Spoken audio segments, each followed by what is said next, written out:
Hello students, इस video में पढ़ेंगे integrated rate expression for zero order reaction. Okay, तो पहले अपन ये समझेंगे कि जीरो ऑर्डर रिएक्शन क्या होती है। तो देखो, जीरो ऑर्डर रिएक्शन ऐसी रिएक्शन होती है जिसमें उस रिएक्शन की जो रेट होती है वो प्रोपोर्शनल होती है रिएक्टेंट की कंसंट्रेशन के जीरो पावर के। ओके, देखो, zero order reaction means that the rate of the reaction is proportional to zero power of the concentration of reactant. जो अपन ब्रैकेट में दिखाते हैं वो क्या होती है, उसकी कंसंट्रेशन होती है। ठीक है, तो कंसंट्रेशन क्या प्रोपोर्शनल होती है। अब देखो, यहाँ पे ये प्रोपोर्शनल का साइन हटा तो यहाँ पे अपने पास में क्या लगेगा, एक कांस्टेंट लगेगा। तो इस कांस्टेंट को क्या बोलते हैं अपन, रेट कांस्टेंट बोलते हैं। ओके, तो देखो रेट इक्वल टू ये के लग गया, के आर नोट। ठीक है, अब रेट क्या होती है, अपने रेट को कैसे लिखते हैं अपन, इसको रेट लिखेंगे तो रेट कैसे लिखते हैं कि change in concentration of reactants और products upon time taken for that change. कि रिएक्टेंट या प्रोडक्ट की कंसंट्रेशन में अपने पास में चेंज होती है वो, और उस चेंज को होने में जो टाइम लगता है वो। तो यहाँ पे अपने पास में रिएक्टेंट में जो चेंज हुआ अपन ने लिखा minus d r upon d T. यहाँ पे माइनस क्यों आया, क्योंकि जो रिएक्टेंट है उसकी कंसंट्रेशन क्या हो रही है, डिक्रीज हो रही है। इधर से रिएक्टेंट से अपने पास में क्या बन रहा है, प्रोडक्ट बन रहा है। तो रिएक्टेंट की कंसंट्रेशन डिक्रीज हो रही है, इसलिए उसको दिखाने के लिए यहाँ पे नेगेटिव का साइन आया। ठीक है, तो minus d r upon d t is equal to k r naught. अब देखो, minus d r upon d t is equal to k into one. अगर किसी की भी पावर कितनी होती है, जीरो होती है, तो उसकी वैल्यू कितनी होती है, वन होती है। देखो, as an quantity raise to power zero is unity. अगर किसी की भी पावर जीरो होगी तो वो क्या होती है, वन होती है। देखो, ऐसे फिजिक्स में भी पढ़ते हैं अपन, ए की पावर जीरो, तो अपन क्या लिखते हैं कि वो वन हो जाएगा। तो ये पूरा कितना हो जाएगा, वन हो गया। अब इधर इसको अरेंज करके लिख दिया, d r is equal to minus k d t, ये इधर चला गया। अब इसका ऑन इंटीग्रेशन, अब इसका इंटीग्रेशन कर देंगे अपन। ठीक है, इंटीग्रेशन फिजिक्स में पढ़ते हैं तो ऑन इंटीग्रेशन, इसका इंटीग्रेशन करें। ये क्या है, इंटीग्रेशन का साइन है। तो अब इस के को बाहर ले लेते हैं, जो कांस्टेंट होता है उसको बाहर ले लेते हैं, तो माइनस के डी टी। अब डी आर का इंटीग्रेशन कितना होता है, आर होता है, और डी टी का इंटीग्रेशन कितना होता है, टी होता है। और जब भी इंटीग्रेशन करते हैं तो वहां पे एक क्या आता है अपने पास में, इंटीग्रेशन कांस्टेंट आता है। इंटीग्रेशन करने पर ये क्या आता है, इंटीग्रेशन कांस्टेंट आता है वहां पे। तो देखो, डी आर का क्या आ गया, आर, माइनस ये के ऐसा का ऐसा, और डी टी का क्या आ गया, टी, और प्लस आई क्या है यहाँ पे, इंटीग्रेशन कांस्टेंट। जब ये वाला फॉर्मूला भी पढ़ते हैं अपन फिजिक्स में, डीएक्स का इंटीग्रेशन करते हैं तो अपने पास में क्या आता है, एक्स आता है। तो देखो यहाँ पे डी आर का क्या आ गया अपने पास में, आर, और ऐसे ही डी टी का क्या आ गया यहाँ पे, टी और प्लस आई। अब देखो आगे, when t is equal to zero then are is equal to are naught. R naught क्या है यहाँ पे, अपनी इनिशियल कंसंट्रेशन है। जब अपन रिएक्टेंट लिए थे इनिशियल में तो अपने पास में कंसंट्रेशन माने अपने आर नोट था, मतलब जब टाइम कितना था, टी इजकल टू जीरो। और आर क्या है यहाँ पे अपने पास में, अपन यहाँ पे जो कंसंट्रेशन आर लिख रहे हैं वो किसी टी टाइम पे कंसंट्रेशन होगा। मान लो कि 20 मिनट बाद में कंसंट्रेशन कितनी है वो आर दिखा दिए। ठीक है, अब देखो आर नोट यहाँ पे अपने लिखा, r naught equal to minus k, इसमें यहाँ पे t is equal to zero time लिखा, तब आर क्या लिखा अपन ने, आर नोट लिखा। ठीक है, तो यहाँ पे देखो, यहाँ पे लिख दिया अपन ने r naught equal to minus k into zero plus I. इस वाले में वैल्यू में यहाँ पे आर नोट लिखा, और यहाँ पे टाइम कितना लिख दिया, यहाँ पे जीरो लिख दिया, टी जीरो और प्लस ये आई, इसमें ये लिख दिया T is equal to zero then are is equal to are naught, तो आर नोट के जीरो।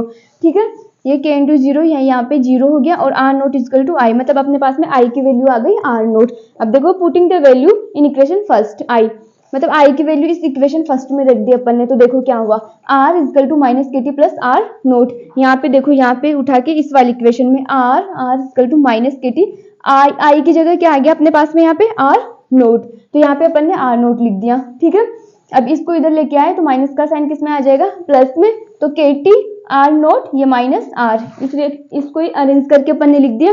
और यहाँ पे के को टी को इधर भेजा तो K is equal to minus R naught minus R upon T आ गया।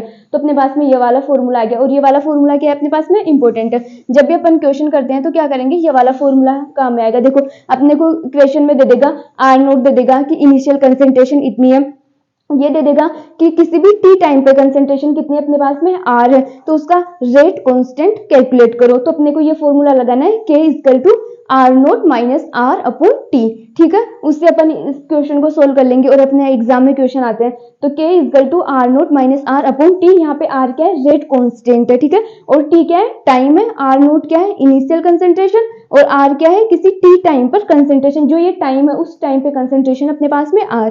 ठीक है, अब अपन इस इक्वेशन के लिए क्या करते हैं, ग्राफ प्लॉट करते हैं। ठीक है, तो ये वाला इस वाले को देखो, इस वाली इक्वेशन को देखो, ये वाली जो इक्वेशन है अपने पास में, जो स्ट्रेट लाइन वाली इक्वेशन होती है उसके जैसी है, ठीक है। तो देखो यहाँ पे क्या है, उसकी कंपेयर इससे करते हैं। R is equal to minus K T plus ये वाली इक्वेशन लिख रही हूँ मैं यहाँ पे R naught plus R naught. इस इक्वेशन की कंपेयर करते हैं अपन स्ट्रेट लाइन वाली इक्वेशन से। तो y इजकल टू क्या होती है अपने पास में mx plus C, y is equal to mx plus C. y क्या होता है y एक्सिस, तो y एक्सिस पे अपन ने क्या ले लिया r ले लिया, ठीक है, r ले लिया इधर y एक्सिस पे। माइनस के क्या होता है, ये अपने पास में स्लोप है, यहाँ पे m क्या होता है स्लोप होता है, तो ये माइनस के स्लोप है। x क्या होता है x पे, तो x पे अपने पास में क्या है टाइम है, ओके। अब देखो c क्या है अपने पास में इंटरसेप्ट, तो यहाँ पे ये r नोट क्या है c है, तो y is equal to mx plus C, ये इसके जैसा है। तो इससे अपन इन दोनों में ग्राफ प्लॉट कर लिए तो अपने पास में ये ग्राफ आता है। तो ये क्या है integrated rate expression for zero order reaction. अब इसके बाद में अपन जीरो ऑर्डर रिएक्शन के लिए टी हाफ निकालेंगे कि टी हाफ कैसे निकालते, ठीक है, हाफ लाइफ, ओके। अब पढ़ेंगे हाफ लाइफ, टी हाफ।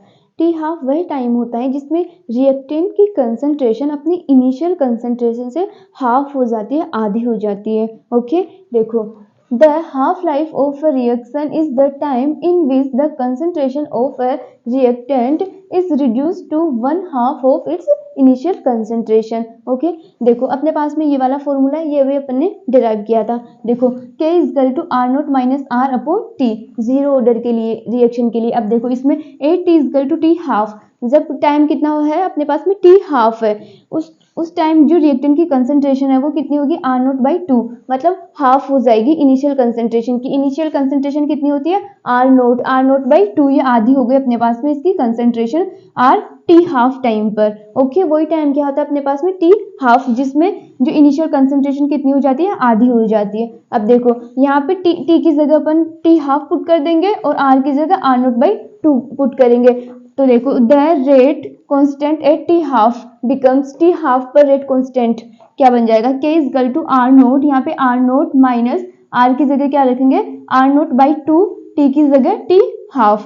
तो इसको सॉल्व करेंगे तो अपने पास में क्या आ जाएगा ये वाला फॉर्मूला, देखो इसे R naught minus R naught by two, तो R naught by two upon T half, ये आ जाएगा, ठीक है।